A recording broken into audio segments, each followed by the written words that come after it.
I think it's pretty uncontroversial to say that Cyberpunk 2077 is a game that bit off way more than it could chew when it was released in late 2020. On a purely technical level, it's not hard to see why this game spent years in development hell. Night City is a colossal, sprawling setting with huge buildings full of millions of people getting hit by elaborate, flashy cars in high-tech intersections. It couldn't just be empty, desolate concrete skyscrapers. It had to really reflect that this was the municipal manifestation of the concept of cyberpunk. After all, 2077 was meant to be the cyberpunk game, the definitive experience in this genre that set a new standard reference point from which all other modern cyberpunk media could be born. The game itself was based off of Mike Pondsmith's Cyberpunk TTRPGs, and the deal between Pondsmith and the developer CD Projekt Red split the timeline between the two of them. Pondsmith got everything prior to 2077, and CDPR got everything after.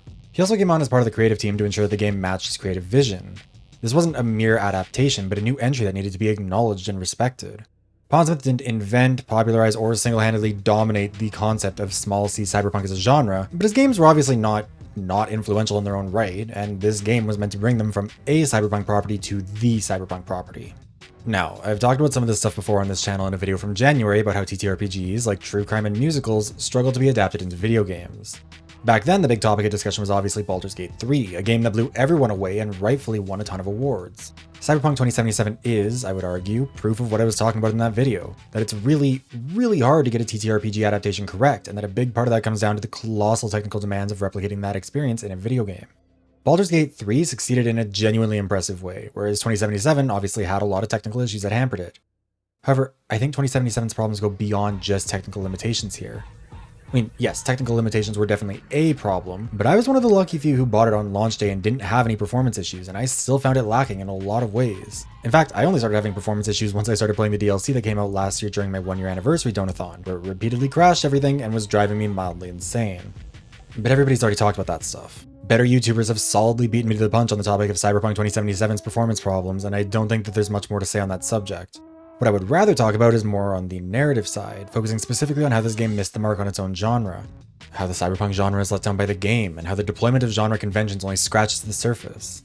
I'll say up front that I don't think Cyberpunk is a bad game. It's certainly not the worst game I've ever played. As has been established on this channel, the bar for that is pretty low, and Cyberpunk 2077 clears it easily.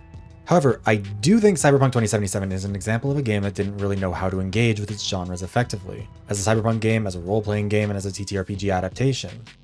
And the final product suffered as a result.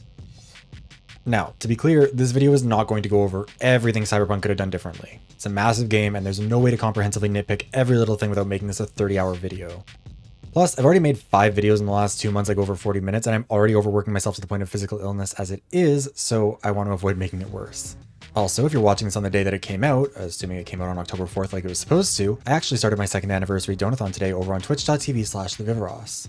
There'll be more info at the end of the video if you'd like to learn more about donation incentives, rewards, and other stuff that's going on. This video was chosen by my channel members in September out of these 5 topics, and if you'd like to vote for which one of these videos will get made in October, you can become a channel member for $5 a month by either clicking the join button below or heading to patreon.com/thevivaros. Anyways, enough rambling, let's get into the topic at hand. Starting with... Christ, V, you were supposed to be here an hour ago. Got held up, but I'll be right there. Part 1. What is Cyberpunk? Have a seat, V. Be right with you. If we're going to discuss how 2077 missed the mark, it's probably worth starting out by looking at what the cyberpunk genre actually is. For clarity's sake, we'll refer to the genre as cyberpunk and the game itself as either Cyberpunk 2077 or just 2077 going forward. We can start with the etymology of the word itself by breaking it down into its components, cyber and punk. The word itself was coined by Bruce Bethke in the 1980s for a short story of the same name, and he got it by basically just mashing up various words that sounded futuristic and technological with words that sounded like rebellious youth until he landed on cyberpunk. Bethke's story probably wasn't what we would consider to be typical cyberpunk today, especially since things like the virtual reality side of things didn't really come into play until William Gibson's Neuromancer in 1984, but it was still the source of the term that eventually got picked up and took on a life of its own.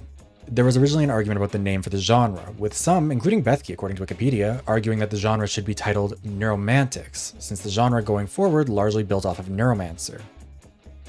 The term didn't catch on, and cyberpunk stuck.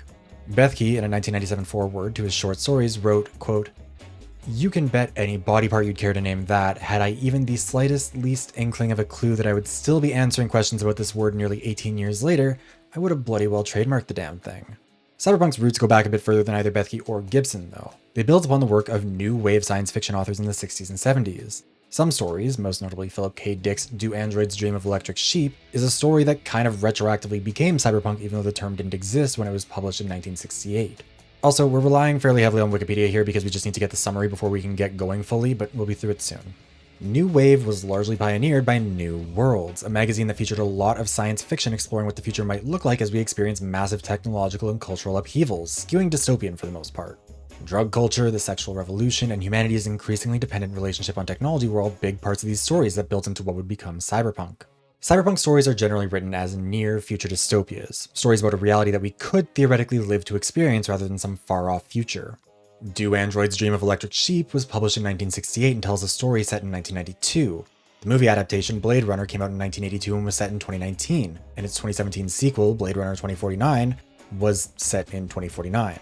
Mike Pondsmith's cyberpunk games do something similar. The 1988 release is set in 2013, the 1990 release is set in 2020, the 2005 release is set in the 2030s, and the 2020 release is set in 2045, with Cyberpunk 2077 obviously being set in 2077. Part of why cyberpunk is such a compelling genre to examine over time is that it's one that tries to explore the near future, and then has to accommodate what it got right and wrong in previous installments, and a lot of these authors set their stories at a point in time that they will likely be alive to experience themselves. The Cold War was obviously a big part of the culture at the time that many early cyberpunk stories were written, and it's interesting how in many of them the Soviet Union survives long into the future, even as the US fractures. In Cyberpunk 2077, the USSR still stands as a military powerhouse, albeit with some changes. The acronym now stands for Union of Soviet Sovereign Republics, which was actually the name that the USSR would have taken on itself had the new Union Treaty been accepted and implemented. But the United States has collapsed hard. It's now the new United States of America with 51 states. California is split into North and South, and multiple states have established varying degrees of independence. Wars surrounding unification have been fought, and America spent most of the 21st century under the dictatorship of former Militech President Elizabeth Kress. The current NUSA president as of 2077 is also a former Militech president, Rosalind Myers, who you meet in the Phantom Liberty DLC. Both the USSR and NUSA are basically corporations dressed up as states, with Sov Oil controlling the USSR and Militech controlling the NUSA. Europe and Japan have emerged as powerhouses in this timeline as well, as seen through the prevalence of Japanese culture and Eurodollars as the currency of Night City. The themes of the cyberpunk genre are pretty broad. Capitalism, class, and corporatism are big, with most media featuring a lot of feckless governments that are totally under the boot of the corporations, if not outright replaced by them, and many countries fall into chaos or civil war as a result. Transhumanism and bodily autonomy are also big themes, with body modification often being commonplace, albeit heavily dictated by class, with better, more stable augmentations being more available to the wealthy. It explores the abolition of the barrier between technology and humanity, with humans often having implants that allow them to physically jack into the digital world and interact with interfaces using their own bodies. Gender and sexuality are also often a part of the discussion, with our relationships to both concepts being explored on the individual and societal level. What is human sexuality when augmentations in medicine have made human a much more nebulously defined term? What is human gender in that same context? Something that's also worth mentioning is that cyberpunk settings often feature a lot of Japanese cultural influence, which is really an artifact of the era that the genre was born in. Back when new wave and early cyberpunk media was being written, Japan was rapidly becoming an economic powerhouse off the back of a tech boom in the country with an aesthetic to match, and it was almost treated as a given by those writers that Japan would be leading the way into this new dystopian future. Writing for Time magazine in 2001, Gibson said, quote, "In the 80s, when I became known for a species of science fiction that journalists called cyberpunk, Japan was already somehow the de facto spiritual home of that influence, that particular flavor of popular culture. It was not that there was a cyberpunk movement in Japan or a native literature akin to cyberpunk, but that modern Japan simply was cyberpunk. And the Japanese themselves knew it and delighted in it. I remember my first glimpse of Shibuya when one of the young Tokyo journalists who had taken me there, his face drenched with the light of 1,000 media suns, all that towering animated crawl of commercial information, said, 'You see, it is Blade Runner Town.' And it was. It so evidently was. This reflected a lot of complicated feelings towards the country from the West at the time. Japan's position in the world throughout the latter half of the 20th century is a unique one that we don't really have a ton of time to dive deep into, but it was one that scared, intrigued, and inspired different people for different reasons. As Gibson put it in that same article, quote, "Hot-wired by repeated onslaughts of technologically driven change, temporally dislocated, deeply traditional, yet subject to permutation without notice, we all today must to some extent feel ourselves to be warped, alien, disfigured." The Japanese have simply had a head start. A lot of early cyberpunk media just assumed Japan was going to basically emerge as the dark horse to take over as the global powerhouse in the aftermath of the Cold War. That America and the USSR would burn each other out like European states did in the early 20th century to pave the way for America to become the dominant power. Most cyberpunk media evolves and adapts to how geopolitics continue to play out, but Japan maintains that assumed dominance pretty much regardless. One last key thing I want to establish about cyberpunk is that, while it's a story that features the wealthy and powerful, it's a genre that focuses on the people at the bottom of the totem pole, the punks, not the elites.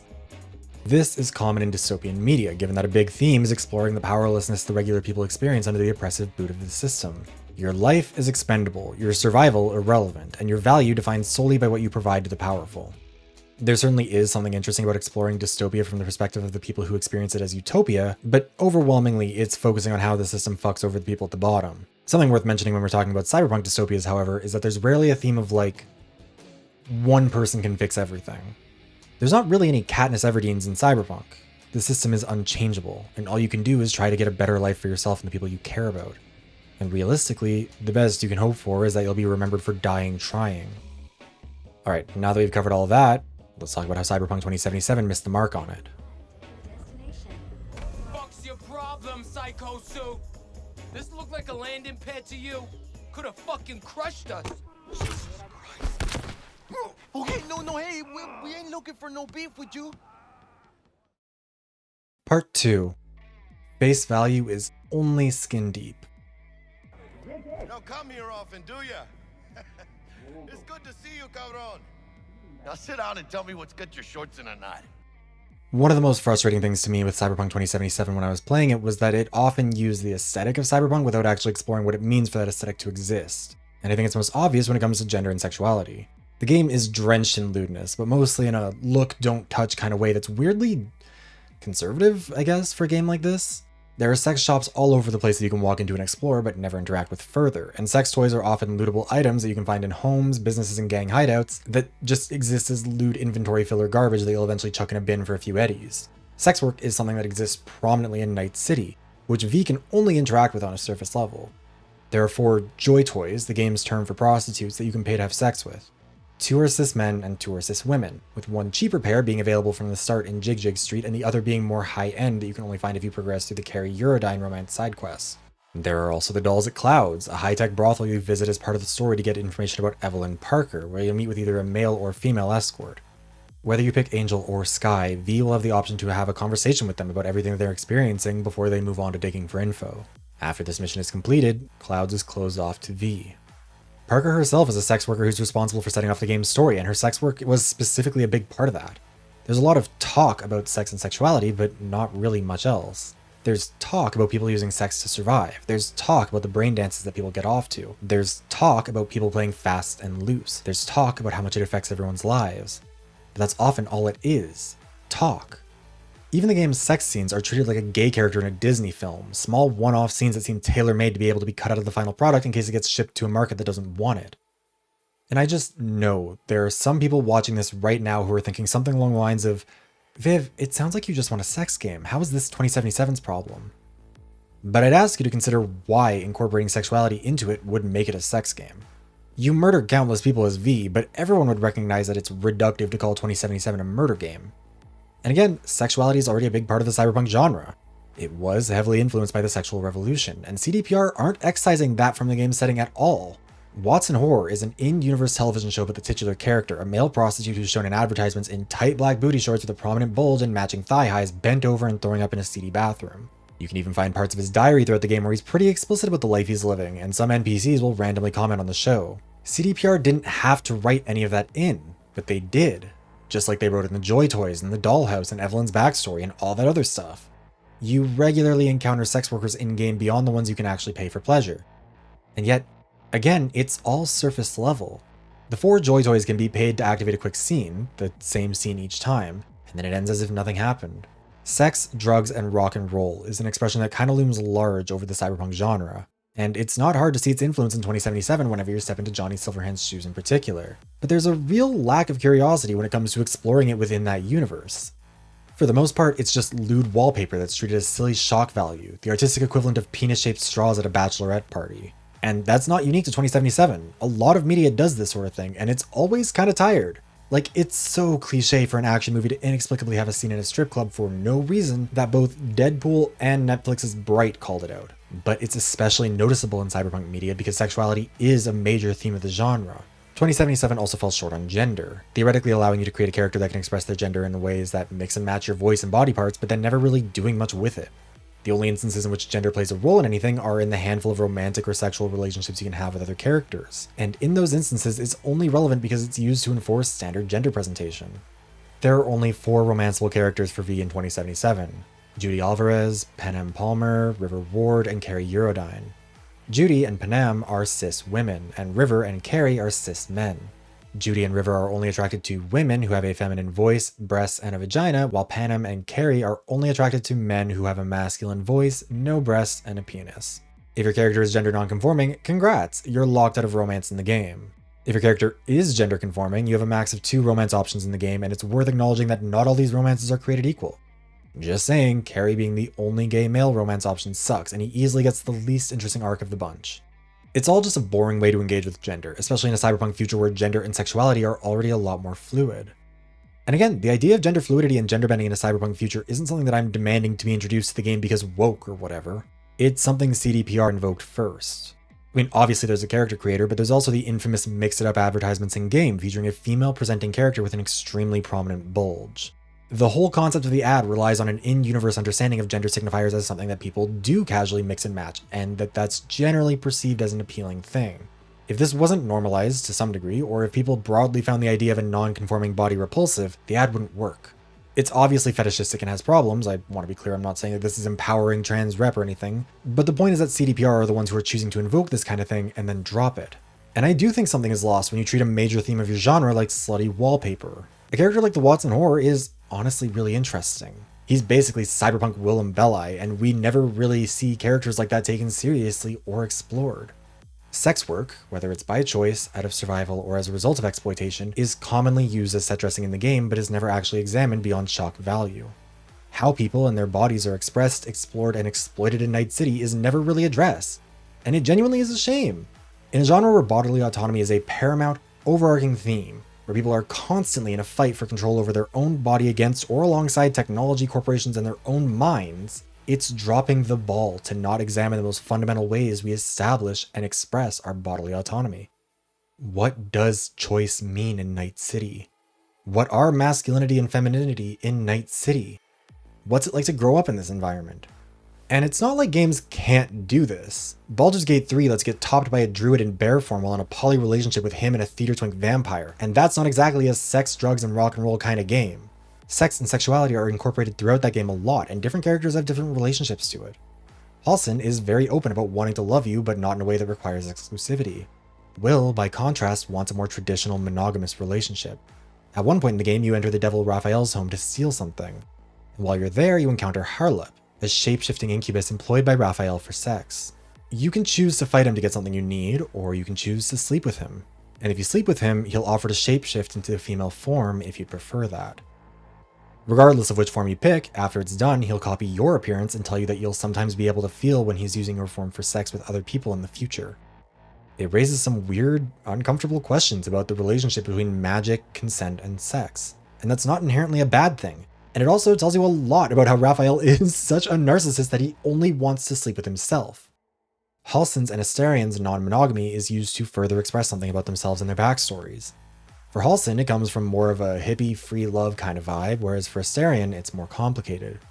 He'll allow it, but from what I know, only if the other partner is Halsin, and other characters will remark that he's hiding a lot of who he is behind his bravado. He has a lot of trauma from his past, including sexual exploitation and being treated as disposable, and his relationship with non-monogamy is complicated by it. Will, meanwhile, draws a hard line. He loves you with his whole heart and only wants you if you want it as much as he does. You can also fuck a tentacle monster, but that's neither here nor there. You do get an achievement for it, though. The point is that if Baldur's Gate 3 can incorporate sex and sexuality in a way that expands on characterization and incorporates in-game mechanics like your charisma into your ability to seduce certain characters or wholesale skip fights in favor of sleeping with someone, then it's not impossible. Cyberpunk 2077 is a game that promises sex, drugs, and rock and roll, and yet its approach to all three doesn't reflect that. The world of Cyberpunk 2077 is promising cupcake, but all it's delivering is watered-down Troye Sivan and Charlie XCX. Actually, no, that's not fair to Troy and Charlie. It's delivering Shawn Mendes and Camila Cabello dressed as Troye Sivan and Charlie XCX for Halloween. Part of why this matters is that it's not just sexuality and gender where 2077 does this stuff. think it's the most obvious example of surface level engagement with its themes, but we can see that same mentality with a lot of the rest of the game. And that's where I want to move on to the next section. Looking for 1237. Target should be inside, but I got 0 eyes on her biomod. Fingers crossed it's not too late. Is that you? Ugh, I hate this life or death shit. Hurry. Part 3. Wide is the ocean, deep is a puddle. You're clear to go. Shit, where the hell's our target? Look around. Gotta be there somewhere. Jesus fucking Christ. To me, the flaw with Cyberpunk 2077 has never really been that it, got it all fundamentally wrong or anything. I think a lot of people watching this right now are probably thinking, okay, so what part of this doesn't it do when I was going through the first part, because 2077 does touch on all that stuff. But that's the big problem to me. It touches on this stuff, but it never exhausts it. This part is titled Wide is the Ocean, Deep is a Puddle because that was my takeaway from 2077 when I got done playing it the first time. There's a ton of cool stuff there, and it feels like you've got all this stuff you could do, but you can never immerse yourself in any single aspect of it because there's not much more beyond the surface level. Sexuality and gender are the ones we focus on up until this point, but we can look at just about any of those other themes from earlier. Class is an underlying theme of 2077, but it's undermined by the fact that, in-game, you're never really struggling to survive. Cash is easy to come by for V, you don't have to spend money to keep yourself alive, and you've got the ability to keep moving on up as V. Aside from the inevitability of Johnny Silverhand consuming your brain, I mean. This is a consequence of cyberpunk media being interactive. It's one thing if you're watching a TV show like Edge Runners where the protagonist is suffering and struggling, but David's story probably wouldn't be a very fun one to play until it was around the end of the series. When you are the main character, whether it's the Cyberpunk TTRPGs or 2077, you have to sacrifice some of the gritty realism and misery of your dystopia in order to make the media fun to interact with. And while I don't think 2077 would be a better game if you were constantly starving to death or could be killed by a random rich dude in an intersection and then have to start over, I do think it's worth acknowledging how the medium necessarily undercuts an important theme here. It does touch on that stuff a bit in the narrative, such as a woman you rescue early on who has premium health insurance that saves her life in a way most people can't afford, but I do think it falls short on it a lot. Transhumanism is another theme that's important, and while 2077 allows you to augment yourself to a crazy extent, it's really no different than equipping different magical rings in a fantasy game to unlock new spells. Cyberpsychosis as a concept is relegated to mentally ill homeless people that the police will pay you to take down, which is also kinda rough, and ultimately it really doesn't engage with the actual theme of transhumanism and augmentation. It engages with the aesthetics of it, but again, it's just treated like standard equipment upgrades without any of the underlying important meaning that Cyberpunk goes for. The biggest exception is the chip that's slowly melting your brain in favor of Johnny Silverhands, but even then, that's still not really touching on the voluntary participation in transhumanism or its consequences. And those are just abilities. When it comes to physical changes, you just straight up couldn't change your appearance beyond a change of clothes until the 1.5 update in 2022, which is just silly. The Cyberpunk game is one of the few places where a Saints Row-esque character creation system would make sense, where you just walk into a plastic surgeon's office and come out 6 inches taller with a fat ass and a deeper voice 20 minutes later, because that's part of the whole deal. You couldn't even get a fucking haircut in Night City. Circling back to the police actually, I think it's genuinely just pretty boring how the NCPD were implemented. You're a fuck the system kind of guy, except for when the cops will offer you a few bucks to take someone who's causing a problem down. And I find it a little weird that there's not really more done with that. There's no real consequences for doing work for the police, which you'd think there would be given the underground circles you're running in. What role do the police play in a corporate city-state where the government's authority is unstable at best? What is the nature of the state's relationship to the public when they accept they don't have a monopoly on violence? The balance of power in Night City is really complicated and could lead to more interesting dynamics if they'd been willing to explore them, but instead it's just kind of like, uh-oh, you hit someone with your car, time to send in the military, but also we'll give up if you can stay out of line of sight for a couple of minutes. It's especially absurd because Night City is 1000% the kind of place where, if you're rich enough, there shouldn't be consequences. Pull an Elder Scrolls with a stop right there criminal scum where you can choose to pay off the cops. Given the environment, and particularly given how V is able to do a lot of work for the cops, it seems weird that there's never an element of, I'm rich and powerful and connected enough to get away with petty crimes. Especially later in the game in certain routes when you've got connections to actual higher-ups at Arasaka. Dogtown in the Phantom Liberty DLC is the only time where the NCPD don't serve as law enforcement, with it being taken up by the Bargus militia, and honestly, it seems like a missed opportunity to not have other militias or gangs or corpos taking up arms as private law enforcement in areas where the NCPD don't seem to be able to exert much authority. In River's missions, you learn the NCPD basically just functions like a standard corrupt police force, which would make sense in a GTA game, but doesn't exactly feel correct for Cyberpunk 2077. Related to that, one of the things that initially inspired this video topic was actually the quest related to the mayoral election that's happening in 2077. Back in 2023, Johnny Silverhand and his friends did a teeny tiny bit of nuclear terrorism against Arasaka Corporation's HQ in Night City. The blast killed a ton of people, including a lot of the city council and possibly the mayor. Whether it killed him or not, he was no longer mayor, and despite the mayor functionally being the head of state for the city-state of Night City, there was no replacement for him until 2070 under Lucius Rhine. Rhine was a counselor of the Anti-Unification Devolutionist Party in the 2060s, and when the new United States attacked in the Unification War, he led the defense and brought Arasaka back, which in turn led to him becoming the mayor. In 2077, he's up for re-election.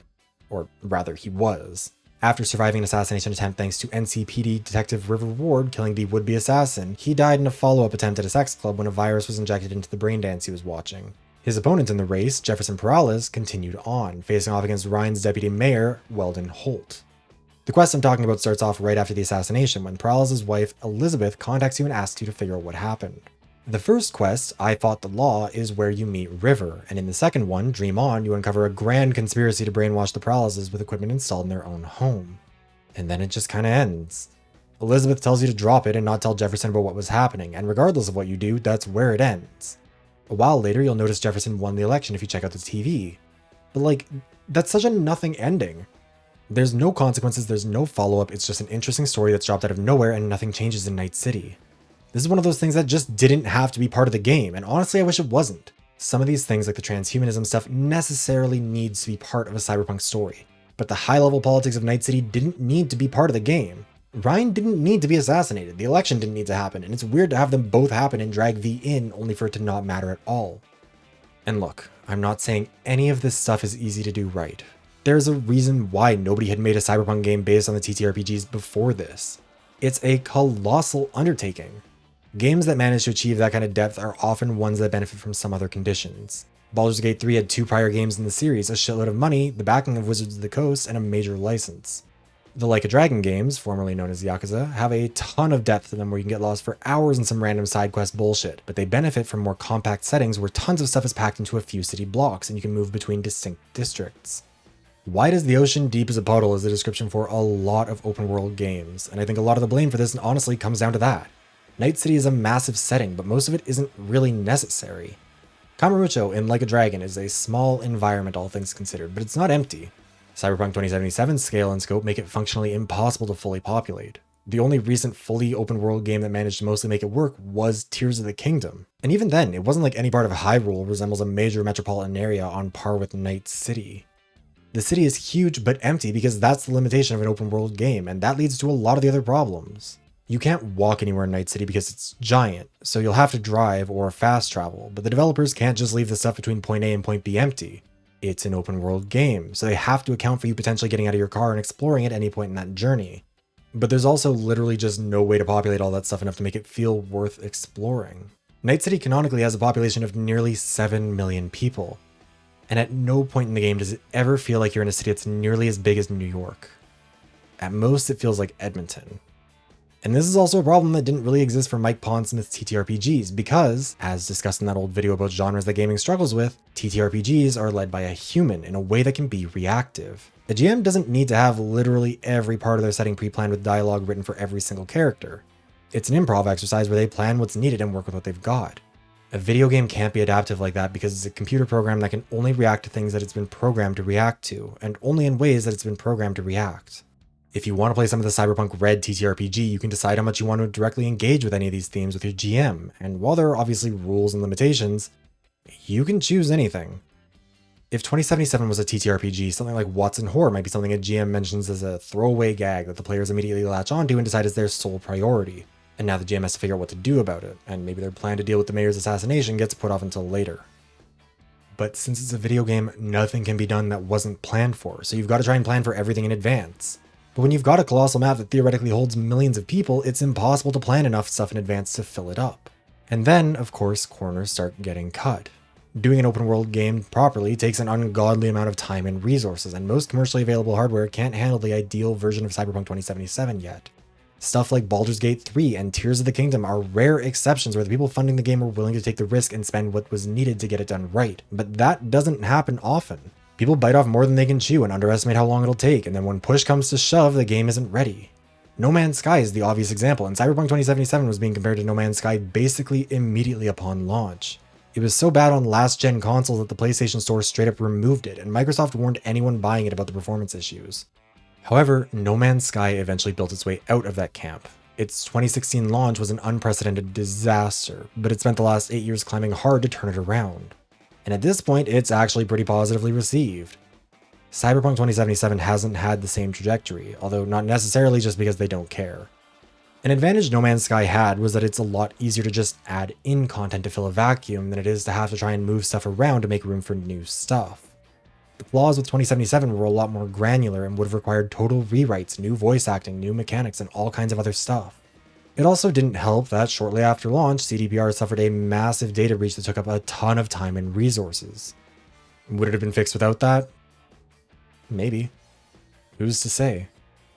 But we live in the timeline where it did happen, and it definitely was a factor in a lot of this.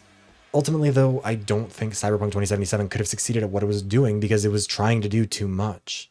It's a shallow game, and cyberpunk media necessarily requires depth because it's a genre built around grappling with rapidly evolving technology, the way it crashes into society, and the way that this development under capitalism is a recipe for disaster.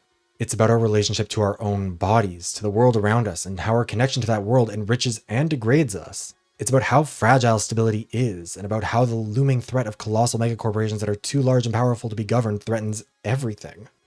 It's about focusing on one person's journey throughout all of that, and crucially, it's not about some mythical hero showing up who can do everything and save the day. It's one thing when you're playing the Elder Scrolls and you're the Dragonborn so you can kind of do everything, but Cyberpunk doesn't have that. No one man can take down the system, nor any group of men. Johnny Silverhand went out in a blaze of glory with the Arasaka bombing. But like, what did it change? 50 years later, Johnny's back, Arasaka's back, and even if they blow up Arasaka again, they'll never be gone. You're winning hard-fought personal victories with full knowledge that there's no happily ever after. The best you can do in Night City is live a life that ends spectacularly enough to be remembered. And yet, despite all of that, it's also about how it's worth it to live. It's about rediscovering your humanity under a corporate oligarchy that does not recognize it and a technological tsunami that's trying to run away with it, and defending it with your life.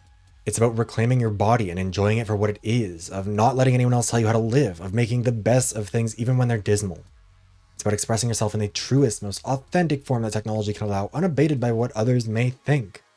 Some of it's hedonistic, much of it is self-destructive, but there's a reason why this stuff hits so hard for people when it's done right. When it feels like we have no control, when it feels like we're at the mercy of these big, superhuman entities that nobody can stop. When it feels like we're overwhelmed by connection to one another while simultaneously feeling more alone than ever before, Cyberpunk resonates with us.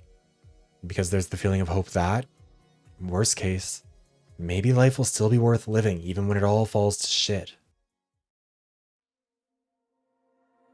And on that optimistic note, that's where this one's gonna end. Thanks for watching, be sure to like, comment, and subscribe if you enjoyed it, and consider becoming a channel member. Channel members pay $5 a month, either through Patreon or YouTube memberships, to vote for one video a month, and the one you just watched was the one they picked for September.